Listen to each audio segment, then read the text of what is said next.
సాయిశేఖర్ గారు. సార్ నమస్తే అండి.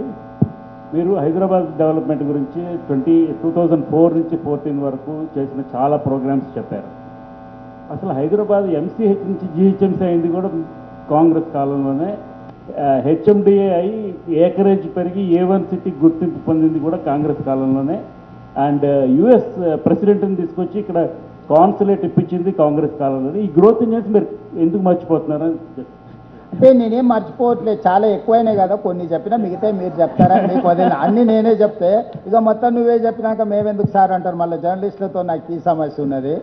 కాబట్టి నేను అనేది ఒకటే, ఎప్పుడు కూడా కాంగ్రెస్ ఉన్నప్పుడు ఒక పద్ధతి ప్రకారం డెవలప్మెంట్ కోసం చేస్తుంది. చెప్పుకోవడంలో కొంచెం వెనకబడుతుంది కాంగ్రెస్లో, ఎందుకంటే మల్టీ లీడర్షిప్ కదా. ఆయన చెప్తాడా, ఈయన చెప్తాడా, ఆయన వాళ్ళిద్దరు చెప్తారులే అని మూడోగా ఆయన, ఇట్లా చెప్పుకోవడంలో కొంచెం వెనకబడతాం. ఆడేంటంటే ఒకడే ఓనర్ కాబట్టి మిగతా వాళ్ళంతా పని వాళ్ళే. ఓనర్ చెప్తాడు, పని వాళ్ళు మాట్లాడతారు. ఇక్కడ అందరూ ఓనర్లే కదా. సో చెప్పుకోవడంలో కొంచెం వెనకబడ్డాం మిత్రమా. మీరు చెప్పినందుకు ధన్యవాదాలు. Thank you sir. సాయిశేఖర్ కొనసాగిగా వచ్చిందా సార్? మీరు స్టార్ట్ చేస్తున్న యంగ్ ఇండియా ఇంటిగ్రేటెడ్ రెసిడెన్షియల్ స్కూల్కు స్ఫూర్తి సర్వేల్ రెసిడెన్షియల్ స్కూల్. సో ఆ స్కూల్ నుంచి నేను కూడా వచ్చినాను కాబట్టి చాలా సంతోషం సార్.